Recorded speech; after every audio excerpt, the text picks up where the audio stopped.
Good afternoon. I'm Sue Drumm, your 2020 RAPV president. And with me this afternoon, we have Brendan Bailey, our RAPV CEO, as well as Chief Tim Nelson from the Amherst Fire Department. Thank you so much for joining us today. September is Realtor Safety Month, so we felt that it was important to get together with a safety official and find out what we can do to help you, give you some information to keep you safe out there in the field. So thank you. And Nico just made his appearance, so hello to Nico. So see, we're taking it up here. So thank you, Brendan, for setting this up. I know a couple months back we did an interview similar to this with Sergeant Anthony Grasso from the Agawam Police Department, so we were able to give out some safety information as well. So thank you, Chief, for joining us this afternoon. Can you tell us a little bit about yourself? Let's see. Well, I've been chief here for about 10 years. Started out in the city of Holyoke. I worked there at the fire department for 28 years, and then Amherst knocked on my door, asked me to talk about becoming chief here. Worked up through the ranks. In fact, for a while, when I was a captain, I was a fire inspector for about 5 years. So I did a lot of home inspections for closings and that type of thing. Lived here a good part of my life. I'm an Air Force brat, so we came here because my dad was stationed at Westover, and this is the best job in the world. It's the best career in the world. Been doing it for a long time, and I love it. Again, it's the best. It's been the best job, so I can't say enough about that. Wife and child. My little girl is 35, but she's always going to be my little girl. Right. So oh yeah, she's had me wrapped around her since day one. But and I've been, as I said, been here in Amherst for 10 years. So that's great town, great department. I like to say I went from a good place to a good place. So, and I'm lucky to work with some real professionals here throughout. So that's kind of me. Oh, and you can see the stuff I have in the background. I'm also a pilot, so I've got a lot of flying stuff around my office. Fine. Cool. Oh yeah. Well, thank you. We appreciate your service also in keeping people safe. Oh yeah. So we'll kick it off here. Sure. Realtors go into a lot of properties, as you can imagine. Yep. So we walk into an awful lot of situations. Is there anything in particular that you could tell us that we should be on the lookout for when going into a property, whether it's an occupied or an unoccupied property? Generally, what I like to say is you try to get a big picture view first and an overview. I mean, you're looking for things like clutter. Clutter, whether in the house, out or outside the house. That'll give you a feel for what type of upkeep the owners have are doing. One of the biggest thing is wiring. Looking at if it's an older house and that hasn't had any upgrades, you want to have the wiring checked just for age, efficiency, that type of thing. Those are the biggest things. Again, getting that good feel, that good overview of the home. And I guess you kind of stop and think: is this the type of home that I would feel safe in? Trust your gut. Trust that little voice that you have in the back of your mind. And trust that, but those are some of the things that general upkeep of the residents. Okay. Right. We host open houses an awful lot. Oh yeah, sure.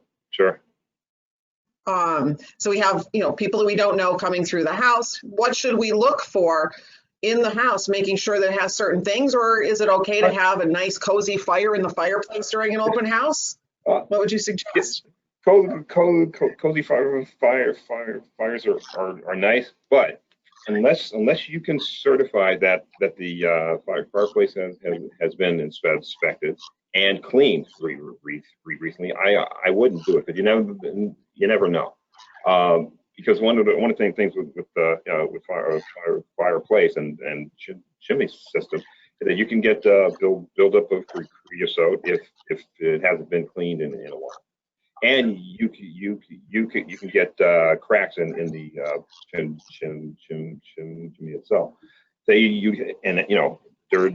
chimney, creosote, chimney fire.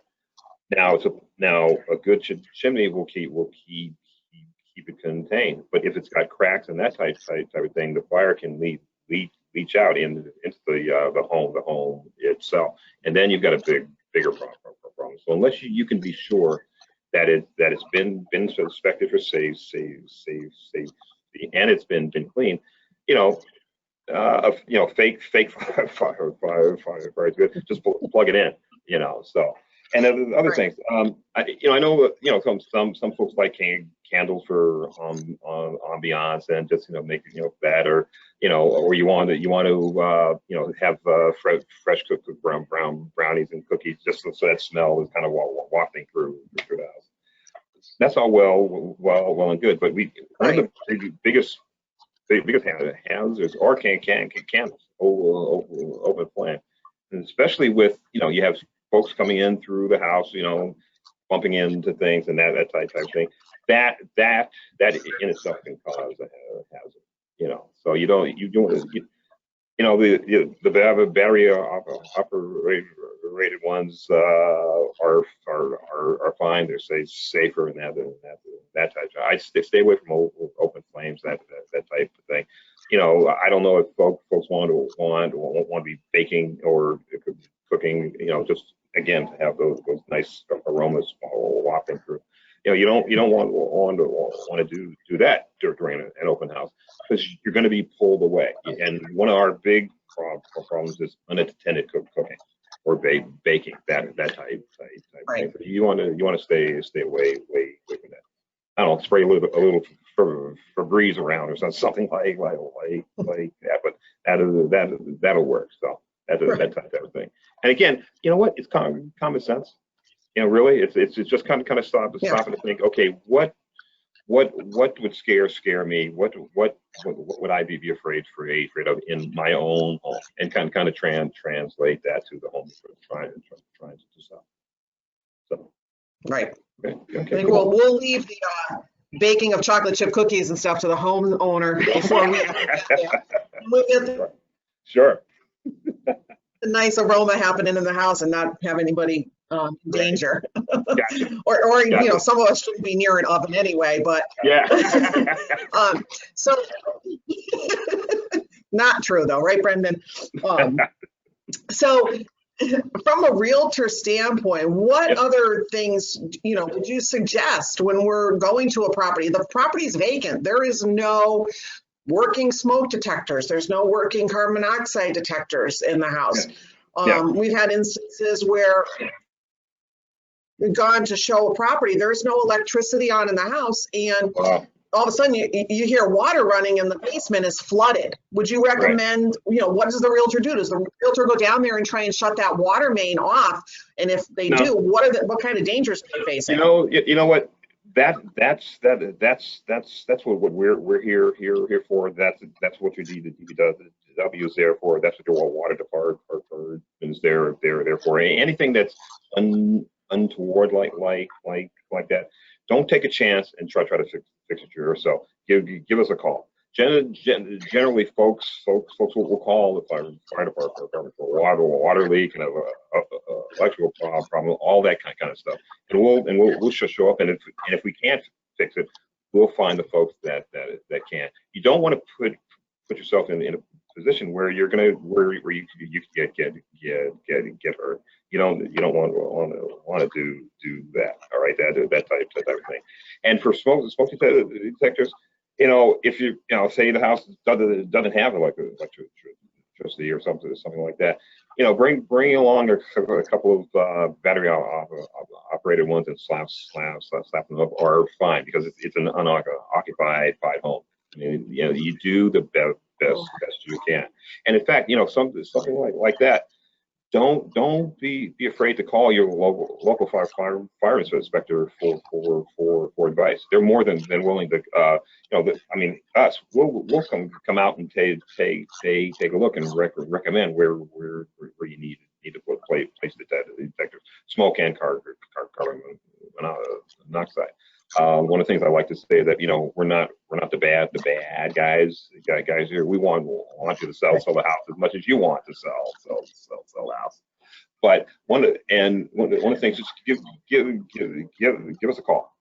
Give us a call. You know, we'll sit down, talk with you. Make sure that you're aware of what the regulations are, and help point out where you need to place both the smoke and CO detectors. I like to say that, you know, we want to build a really relationship where you can depend on us to be a partner in essence, because we, again, as I said, we want you to sell the home as much as you do, and we want it to be safe, because families are going to be living there. So we have the vested interest in making sure that the home is safe. Okay. All right. Wonderful. Yeah. Okay. Cool. I think, you know, one of the things that, yeah, thank you. One thing that stands out to me is, you know, growing up as a kid, going through school, what was one of the first things that they taught us? They were like, have an escape plan. Yep. We all did that through school. We all do that in our own homes with our own children. We all have an escape plan. But what do?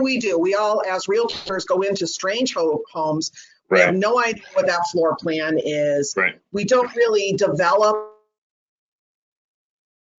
a safety plan going into that house. What would your advice be to a realtor that has never stepped foot in that house before and is bringing maybe some buyers through it?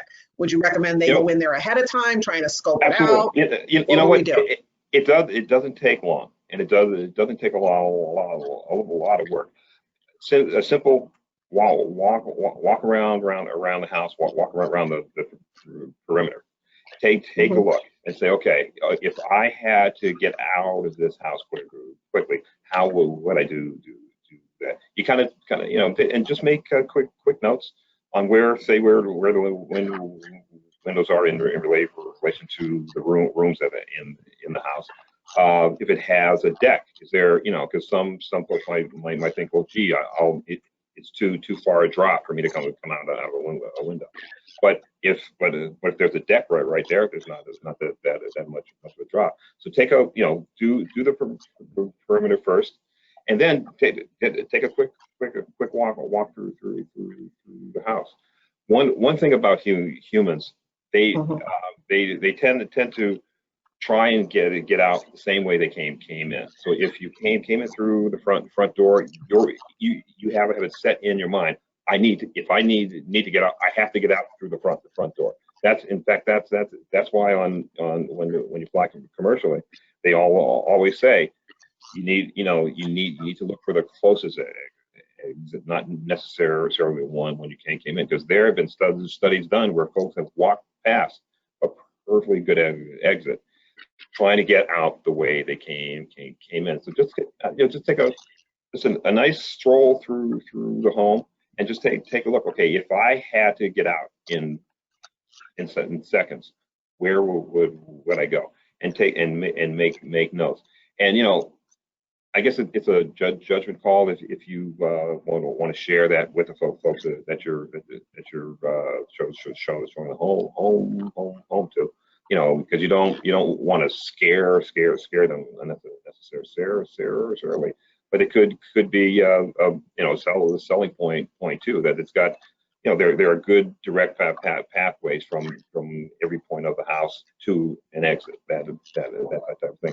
And you know, that will take you 10 minutes to do, you know. And again, you know, we do, you know, as you said, we learned that as kids, you know, and it's pretty much stuck with us. But we don't. I'm sure that you don't think about that much when you're going to sell a home. That's not in the forefront from your mind. But any strange place, any new place you go to, be it a mall, you know, a restaurant, anything like that.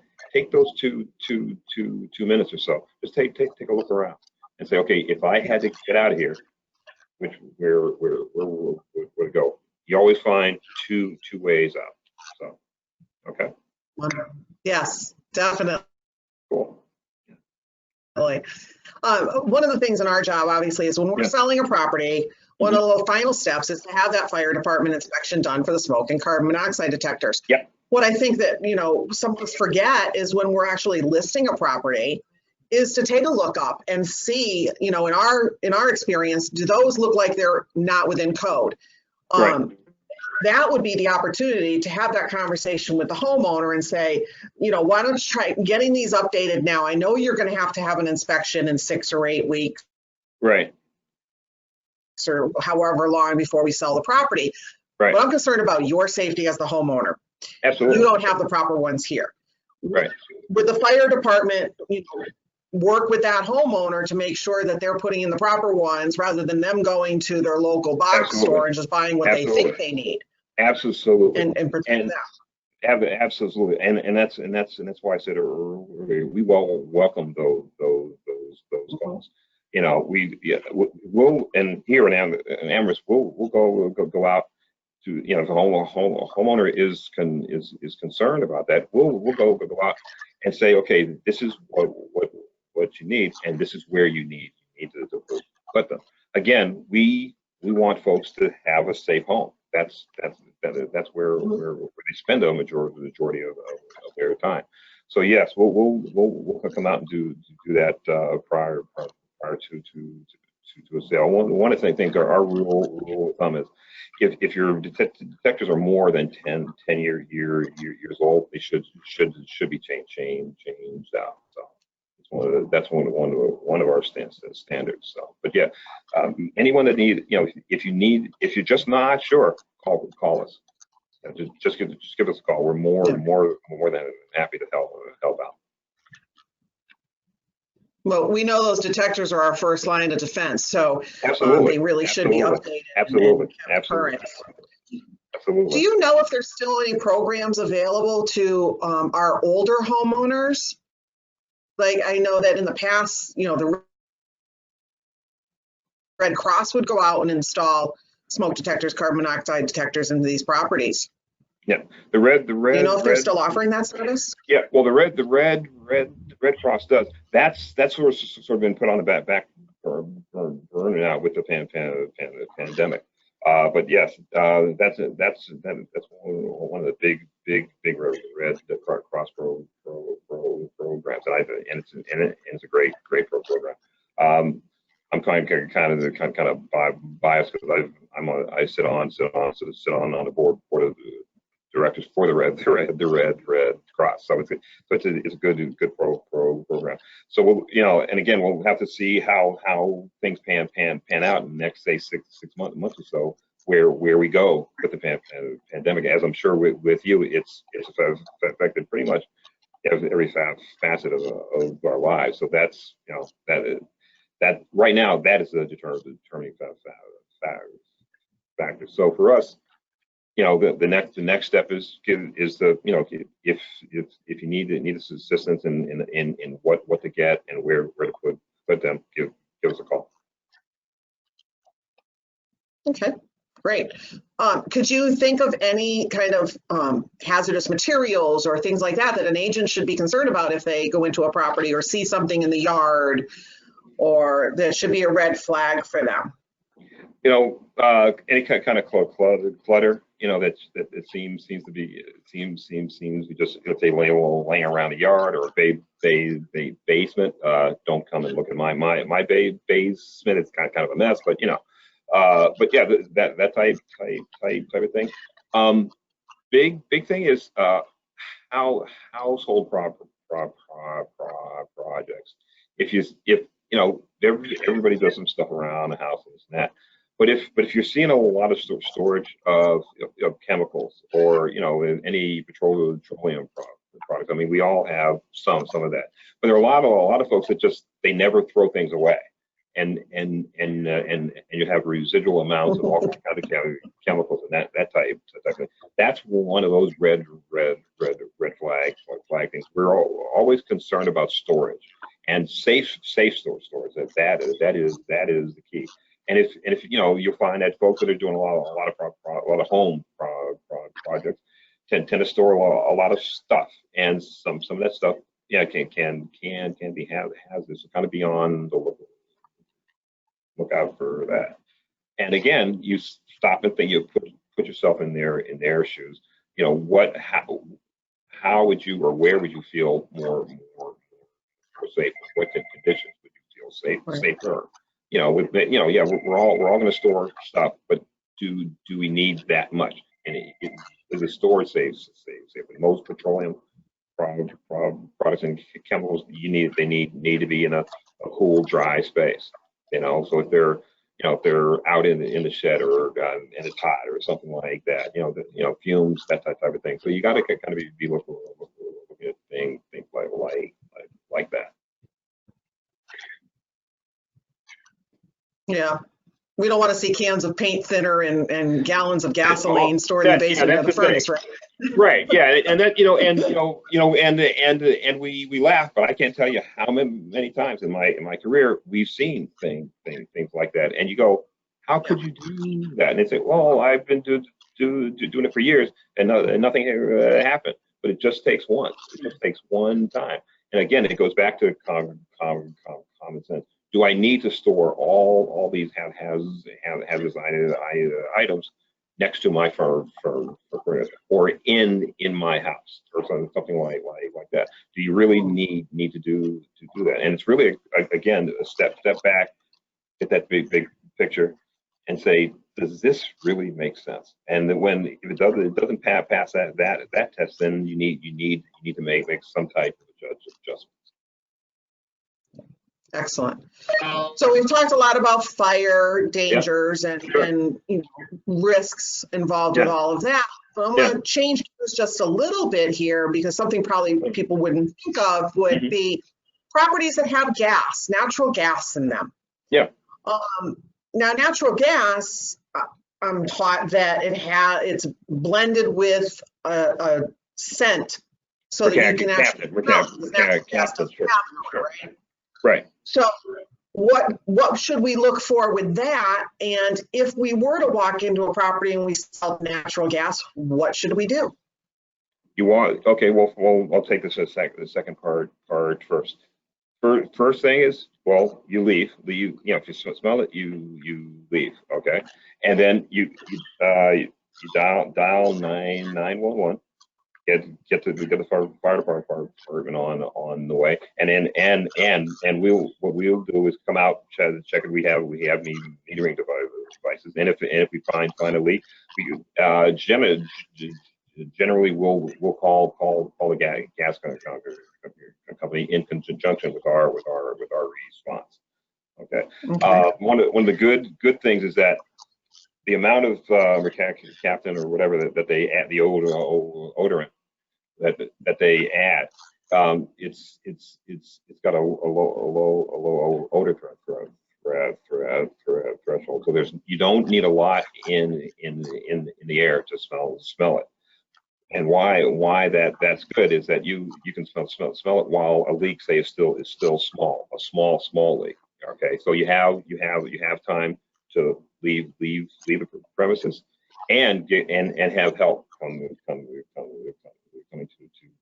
the home. So that's one of those. That's why it's so critical. If you smell it, make that phone call and get help on the way, and leave the building. So, and you know, I forgot the first part. Okay.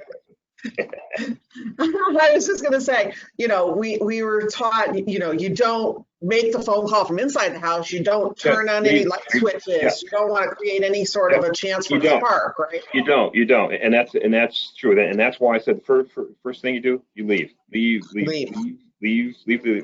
home. Don't make any changes to the environment. Leave, make the call. I mean, and you know, we say the same thing with home fires. So you come across smoke or fire in your home. Generally, things end up badly if you try and fight it, and you don't make that phone call. We always tell folks, make sure everyone is out. You get them out first, and then make that, and then dial 911 and get the troops coming. So yeah, don't open any windows or do any of that. Just leave. Get out. Immediately. Get out.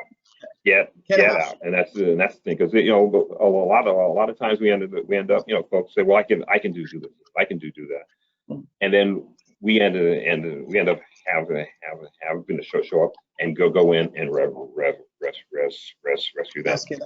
That's what we do. And you know what? Get everybody out and make that call. Right. Well, thank you. Giving us some good advice. Is there anything that we haven't touched on that you would feel is really important for us as realtors during Realtor Safety Month?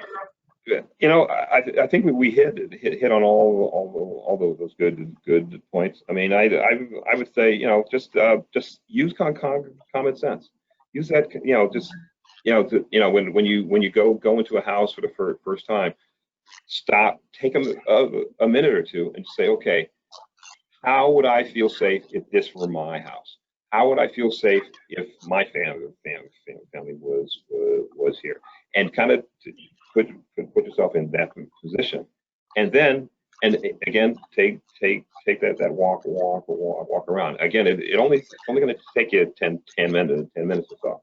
So if you're showing a house at at that same time, just show up a little earlier, and take that walk around, make notes. Again, our biggest issues are clutter, and then electrical safety, especially with older homes that have, I mean, there you still see homes that have knob and tube wiring and all that, and that's one of those things you kind of look out for, and your radar starts to buzz a bit, you know, so you kind of look at that. And lastly, I'd say, again, don't be afraid to call your fire department. Inspectors are there to help you make the home safe. And you know, again, we want you to sell a house as much as you do, and as we both do, we want it to be safe. We want it to be a safe place for folks to raise their family. And I mean, you'll find that across the board, fire departments and fire inspectors are all about that. Anything you need to make that place safe, we're willing to do. You know, and really that's why we're here. Fires are down, which is good, and it's because of prevention efforts and things like this. You know, and I see it as a partnership. It really is part partnership, not just for fire safety month, but for 12 months of the year. So yeah, definitely. Well, you know, the big takeaway is have a plan, and I feel like, you know, bottom line, and that's what Sergeant Grasso told us too, is sometimes we all get bogged down in our day-to-day activities, and we don't get that plan. And we just think, oh, it's going to be fine. Won't happen to me. But everybody have a plan thinks that. Safe. Bottom line, and you know, folks think, oh, geez, I need to have this to allow an elaborate plan or whatever. No, we teach these things we begin our prevention program, our safety program in first grade. All right, and we get them young. And you know, we pretty much the same. Teach them the same thing that we teach adults. So you know, so across the board, it's not that hard. It's not rocket science. Right. It's just common sense. Say, and as you said, have a plan. It'll take you 5 minutes to come up with a plan that everyone can learn and embrace and put in practice. And that's at home, work, or when you're out enjoying a nice dinner. But have a plan. Yeah. Yeah, I think the fundamentals have never changed from the time I was in kindergarten. You know, times have changed in the world. People have more electronic devices than ever. Yep. You know, we'll go into properties all the time, see people that leave their laptops charging on top of their bed. You know, things like that. You know, they're leaving their cell phones charging where they shouldn't be. So, you know, times have changed like that. Yeah, there are more opportunities for bad things to happen. Right. But folks say, well, it's not going to happen to me. It's going to happen to the folks down the street. But you know, it can happen to you. It only has to happen once. And you don't. You know, I keep going back to it's common sense. It's just common sense. But folks. And I guess it's up to us to keep getting that message across. We just have to keep pounding home and pounding it home. Again, it's very simple, as you said. Have a plan. You know, one of I work with civil air patrol cadets a lot, and when we're out on a field trip or something like that, I say, hey, okay. What is my first rule? And they all know, don't do anything stupid. I said, okay, what's my second rule? Don't do anything stupid.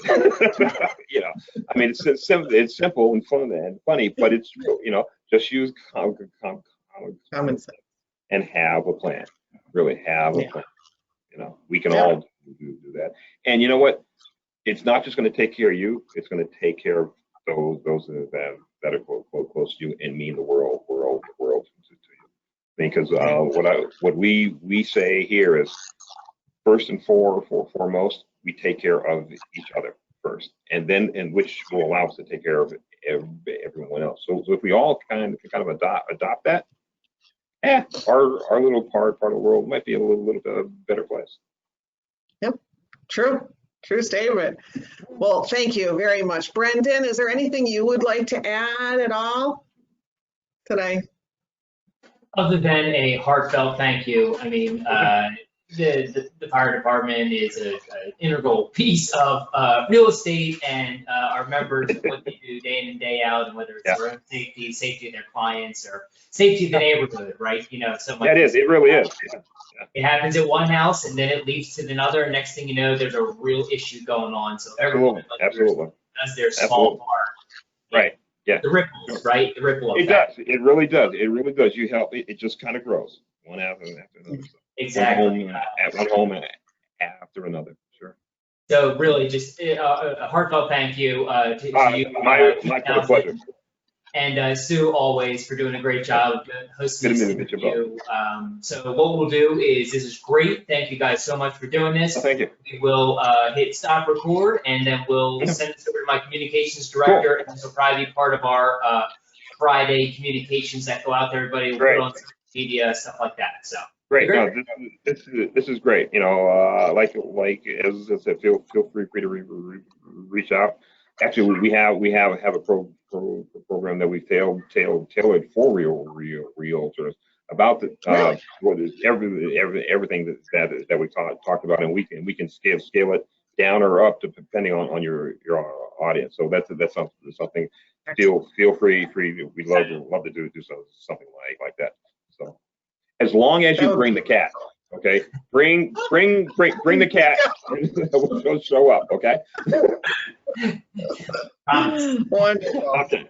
All righty. Well, once again, Chief Nelson, on behalf of our association here in Pioneer Valley and our almost 1,600 members Wow. that you're going to Cool. touch. Thank you very, very much. No, Appreciate thank your you. time. Right. And here's to Realtor Safety Month, but it should be 12 Absolutely. months out of the 12 months of the year. Absolutely. Absolutely. Okay. Yeah. Well, thank you and be well. Take care. Thanks, Brendan. Peace.